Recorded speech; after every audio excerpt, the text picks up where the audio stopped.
আমি এখন আলোচনা করব বুর্জোয়া শ্রেণী সম্পর্কে। মধ্যযুগে শহরের উপকণ্ঠে বসবাসকারীদের বার্গার্স বলা হতো। এই বার্গার্স শব্দটি থেকে আধুনিক যুগে বুর্জোয়া শ্রেণীর উদ্ভব ঘটে।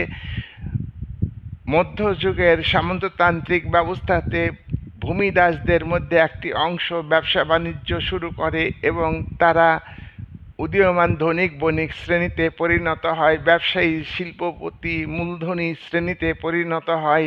এরা বুর্জোয়া শ্রেণীর অন্তর্ভুক্ত। ফ্রান্সে এই বুর্জোয়া শ্রেণীর উদ্ভব ঘটে তৃতীয় সম্প্রদায়ের মধ্যে থেকে। তৃতীয় সম্প্রদায় কৃষক শ্রেণীর মধ্যে থেকে বুর্জোয়া শ্রেণীর উদ্ভব ঘটে এবং তারা ফরাসি বিপ্লবে নেতৃত্ব দেয়। এই শ্রেণীর হাতে প্রচুর মূলধন থাকে। এই মূলধন শিল্পে উৎপাদনে বিনিয়োগ করে, ব্যবসাতে